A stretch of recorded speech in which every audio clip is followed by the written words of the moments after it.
Bismillahirrahmanirrahim. Assalamualaikum warahmatullahi wabarakatuh. Innal hamdalillah wassalatu wassalamu ala Rasulillah wa ala alihi wa ashabihi wa mawalah wala haula wala quwata illa billah, amma ba'd. Para pecinta ilmu dimanapun Anda berada, berjumpa lagi di kajian kitab Ta'lim Al-Muta'allim karya seorang ulama, Syekh Az-Zarnuji, yang kali ini kita masih pada bab mahiyatul ilmi, hakikat ilmu, yang berkaitan dengan ilmu apa yang harus kita pelajari. Pada pertemuan sebelumnya kita telah mengkaji bahwa di antara ilmu yang wajib dipelajari oleh setiap muslim adalah ilmu yang terkait dengan kewajiban kepada Allah Subhanahu wa taala. Baik itu yang terkait dengan keimanan maupun yang terkait dengan ibadah. Kemudian juga yang terkait dengan apa yang dibutuhkan dalam muamalah kita, terutama ilmu yang terkait dengan halal haram dalam kita bermuamalah. Kali ini kita akan melanjutkan pentingnya ilmu yang terkait dengan akhlak atau etika dalam kehidupan kita sehari-hari. Kita lanjutkan membaca Allahumma 'allimna ma yanfa'una wanfa'na bima 'allamtana wa zidna ilma innaka antal alimul hakim. Mudah-mudahan Allah Subhanahu wa taala senantiasa memberikan tambahan ilmu kepada kita dan memberikan kemanfaatan dan keberkahan ilmu yang kita pelajari. Bismillahirrahmanirrahim. Wa kadzalika fi sairil akhlaqi. Ini di halaman ke-8 kalau kitab yang saya buka ya. Wa kadzalika, dan demikian pula, fi sairil akhlaqi, pada semua akhlak. Nahwil judi, seperti akhlak kedermawanan. Wal bukhli, sebaliknya lawannya akhlak kebakhilan. Wal jur'ati, akhlak keberanian. Wat takabburi, dan kesombongan. Wat tawadu'i, dan akhlak tawadu'.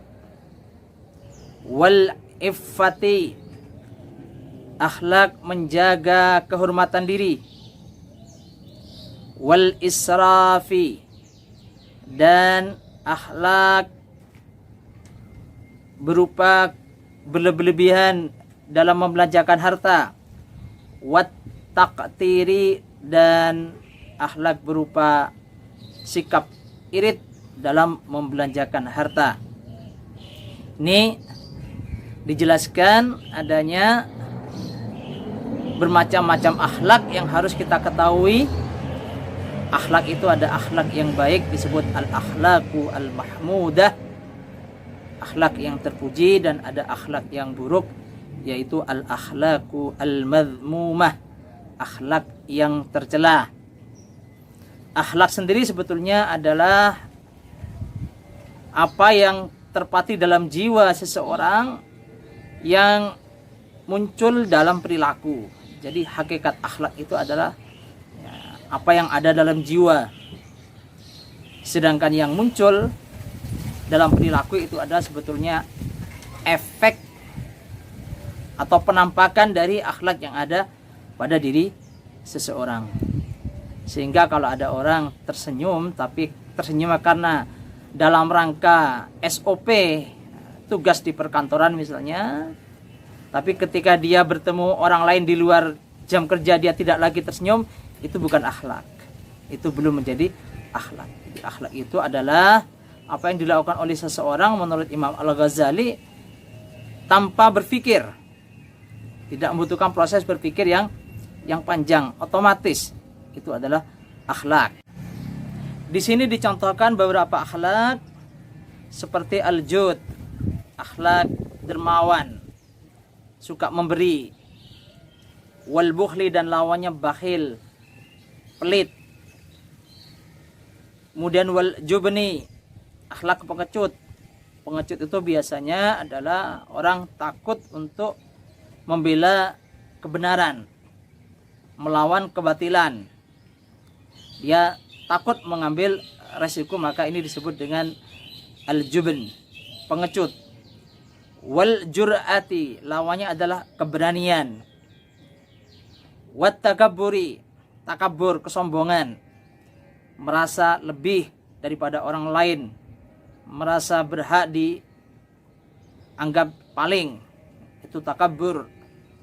Wat tawadu'i, lawannya tawadu, rendah hati, bukan rendah diri tapi rendah hati. Jadi, kalau orang rendah diri itu lemah, ya, tapi kalau orang rendah hati dia bersikap tawadu. Dan tidak ada seorang yang bertawaduk kecuali Allah angkat derajatnya. Wal iffati, ada akhlak, yaitu menjaga kehormatan. Orang yang menjaga kehormatan pertama akan meninggalkan hal-hal yang makruh. Yang kedua, apalagi hal-hal yang haram. Di antara orang yang menjaga iffah itu meskipun dia butuh, tapi dia tidak menunjukkan watak orang yang meminta-minta misalnya. Meskipun dia miskin tapi tidak meminta-minta, itu namanya orang menunjukkan akhlak al-iffah, dia menjaga kehormatan diri. Kata iffah itu dekat dengan makna wirai. Wirai itu menjaga kehormatan sama. Wirai selalu menjaga muru'ah, harga diri. Ini wirai. Wal israf, ada akhlak yang negatif yang lain yang dicontohkan al-israf, berlebih-lebihan dalam membelanjakan harta. Al-israf itu bedanya dengan tabdzir. Kalau mubadzir itu dalam konteks yang negatif, kalau al-israf itu bisa dalam konteks yang tidak negatif, dalam artian bukan untuk yang buruk. Contoh, ada orang berwudu lebih dari 3 kali basuhan, itu al-israf. Dan itu makruh dalam Islam, berwudu lebih dari 3 kali basuhan, namanya israf. Kalau Anda belajar itu tidak kenal waktu, namanya israf, bukan tabdzir. Jadi berlebih-lebihan. Islam mengajarkan tidak berlebih-lebihan. Islam melarang tabdzir. Tabdzir itu menghambur-hamburkan harta di dalam hal yang tidak manfaat, itu tabdzir. Kemudian wat taktir, lawannya berlebih-lebihan taktir, irit, Jawanya jelimet. Ya. Jadi irit yang dalam artian yang negatif. Jadi Islam mengajarkan walladzina idza anfaqu lam yusrifu wa lam yaqturu. Orang yang berinfak itu tidak israf, tidak berlebihan, dan tidak pula terlalu irit. Tapi apa baina dalika qawama, berarti tapi lurus, berada di tengah-tengah. Itu akhlak yang dicontohkan di sini. Wa ghairiha, dan akhlak-akhlak lainnya. Fa innal kibra, sesungguhnya al-kibra, kesombongan, wal bukhla, sikap bakhil, wal jubna, pengecut, wal israfa, berlebihan, haramun, itu adalah haram.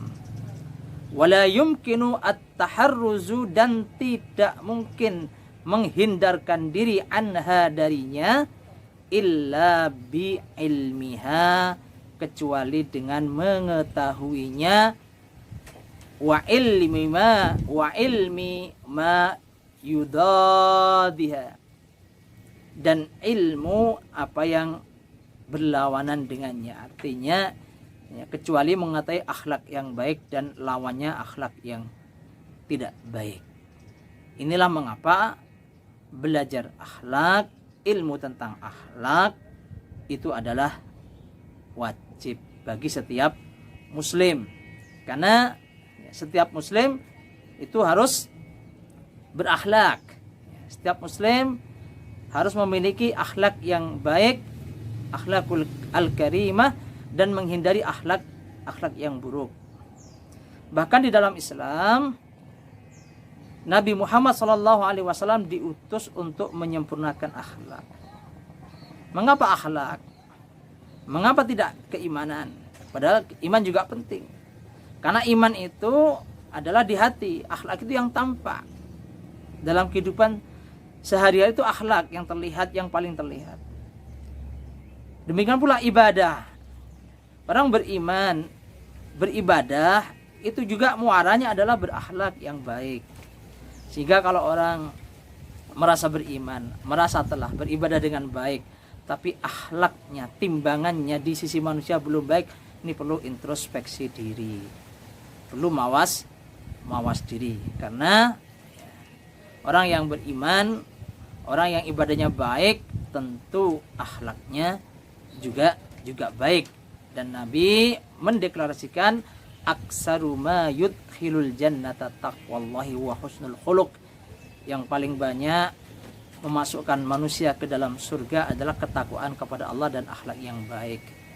Dalam hadis lain Nabi juga mengatakan ahabbakum ilayya inna ahabbakum ilayya, sesungguhnya yang paling aku cintai dari kalian, wa aqrabakum minni fil akhirati, dan orang yang paling dekat denganku besok di akhirat, ahasinukum akhlaqan, adalah orang yang paling baik dari kalian akhlaknya. Itulah pentingnya akhlak untuk kita pelajari. Fayaftaridu, maka wajib ala kulli insanin, bagi semua manusia, ilmuha, untuk mengilmui akhlak. Waqad sannafa as-sayyidu al-imamu, dan telah mengarang Sayyid al-Imam al-Ajalu yang mulia, asy-syahidu, syahid Nasiruddin Abul Qasimi. Nasiruddin Abul Qasim, nama seorang ulama. Waqad sannafa, dan telah mengarang Sayyid Imam Ajal Asy-Syahid Nasiruddin Abul Qasim kitaban, sebuah kitab, fil akhlaqi, di dalam atau tentang akhlak. Wa ni'ma ma sannafa, dan itu adalah kitab yang terbaik. Ini menurut Syekh Az-Zarnuji. Syekh Az-Zarnuji merekomendasikan sebuah kitab tentang akhlak yang dikarang oleh Abul Qasim, ya, atau Syekh Nasiruddin, ya, Abul Qasim As-Samarqandi. Beliau kalau nggak salah hidupnya sekitar abad ke-6 Hijriah, 500 sekian. Jadi itu kitab yang direkomendasikan.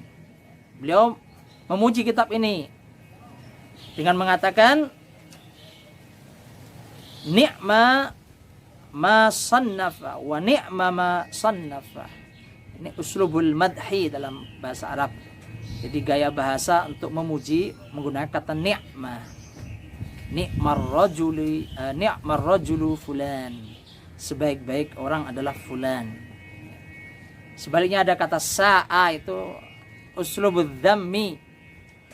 Uslub atau gaya bahasa untuk mencela orang. Bi'sar rajulu fulan, seburuk-buruk orang adalah fulan. Ini dalam bahasa Arab. Ya. Fayajibu, maka wajib ala kulli muslimin, bagi setiap muslim, hifdzuha, untuk menjaga akhlak. Wa amma hifdzu ma yaqa'u, adapun menjaga ilmu yang terjadi fi ba'dil ahayin, di sebagian waktu. Adapun menjaga ilmu yang dibutuhkan di sebagian waktu, fa fardun ala sabilil kifayati, maka itu fardu kifayah. Kata kifayah dari kata kafayah, fi, cukup. Ya. Mengapa disebut demikian? idza qama bihi al-ba'du, idza qama jika telah melakukan bihi kewajiban itu al-ba'du sebagian orang fi baldatin dalam suatu negeri saqata 'anil baqina, maka gugurlah kewajiban bagi sebagian yang lain. Ya, kalau dalam praktek keagamaan yang paling banyak dicontoh adalah sholat jenazah. Kalau sudah ada sebagian orang yang menyolatinya, sudah gugur kewajiban bagi yang lain. Nah, dalam ilmu-ilmu seperti ini banyakkan ilmu terkait dengan apa yang dibutuhkan oleh manusia dalam kehidupan, tapi sifatnya kalau sudah bisa dipenuhi oleh sebagian orang maka sudah cukup. Contohnya ilmu kedokteran itu fardu kifayah, ilmu ekonomi itu fardu kifayah. Ya. Kalau sudah ada dalam kita adanya dan mencukupi, itu menjadi kebutuhan umat untuk melangsungkan kehidupan dengan baik, maka sudah terpenuhi kewajiban secara kolektif. Maka fardu kifayah disebut juga kewajiban sifatnya kolektif. Fa in lam yakun fil baldati, jika tidak ada dalam negeri itu man yaqumu bihi, yang melakukannya, ishtaraku jami'an fil ma'sami, ishtaraku mereka bersekutu jami'an semuanya fil ma'sami dalam dosa. Al-ma'sam itu isim masdar mim dari al-ismu, artinya sama, dosa. Jadi kalau tidak ada dari umat Islam yang ahli ekonomi, dosa semuanya. Kalau tidak ada umat Islam yang bisa mengobati penyakit, yang menjadi dokter, dosa semuanya. Maka harus ada dari umat ini yang berperan untuk mempelajari ilmu-ilmu yang fardu kifayah. Fayajibu 'alal imami, maka wajib bagi seorang pemimpin, ayya'murahum, untuk memerintahkan umat mereka bidzalika, dengan ilmu itu. Kalau di Indonesia itu misalnya di madrasah, ketika madrasah itu menganggap perlu untuk mendorong agar umat Islam mempelajari ilmu-ilmu di bidang umum, kedokteran, ilmu ekonomi, ilmu di bidang engineering dan lain sebagainya, maka didorong munculnya madrasah-madrasah di bidang sains. Jadi didorong. Jadi dalam Islam tidak ada dikotomi ilmu. Semua ilmu itu baik dan ilmu itu dari Allah Subhanahu wa taala. Ya. Kemudian juga di pondok pesantren juga didorong. Maka Kementerian Agama dalam hal ini mulai sejak berapa tahun yang lalu itu sudah mendorong memberikan beasiswa bagi para santri pondok pesantren yang mau melanjutkan ke perguruan tinggi di bidang ilmu-ilmu umum, ya, seperti kedokteran, engineering, ilmu politik dan lain sebagainya. Ini dalam rangka mendorong ini tercukupinya kebutuhan umat terhadap ilmu-ilmu umum. Dan saat ini masih banyak kebutuhan itu. Buktinya apa? Ekonomi Muslim masih terbatas. Sehingga apa? Konsep tentang ekonomi Islam itu masih terbatas penerapannya di dalam konteks berbangsa dan bernegara. Ahli politik Islam juga masih terbatas. Maka perlu didorong untuk itu. Kemudian wa yujbiru ahlal baldati, bahkan seorang pemimpin bisa yujbir, memaksa ahlal baldati, penduduk negeri itu, ala dalika, untuk melakukan itu. Artinya mendorong, memaksa sebagian anak bangsa untuk belajar ilmu-ilmu yang dibutuhkan secara kolektif. Faqila, ada yang mengatakan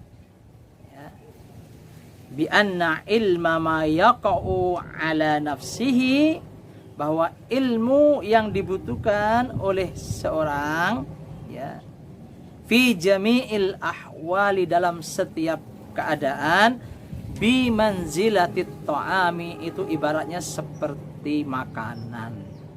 Ilmu sholat itu seperti makanan, tiap hari kita harus makan. Ilmu tentang akhlak itu seperti makanan, tiap hari kita harus makan. Jadi mempelajari ilmu itu ya seperti kebutuhan kita kepada makan. Lihajatuna ila dalikal ilm kahajatina ila ta'am. Kebutuhan kita terhadap ilmu itu seperti kebutuhan kita terhadap makan. Kemudian sedangkan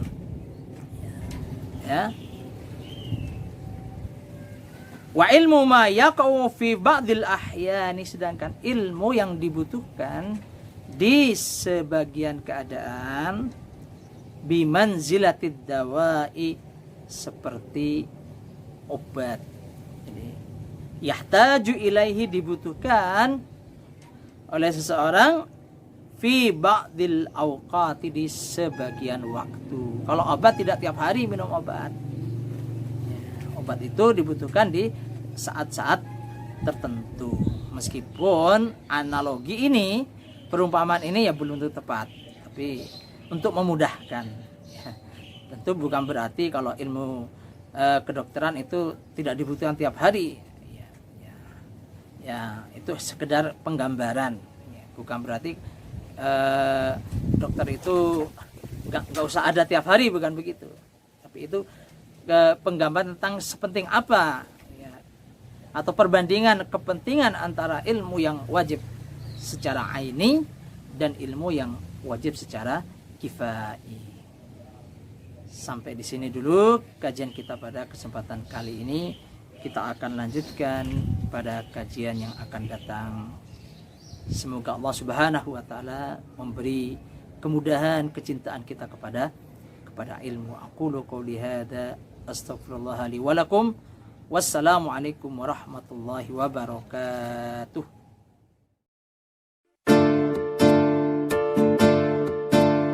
أنا لست ممن قال كان أبي،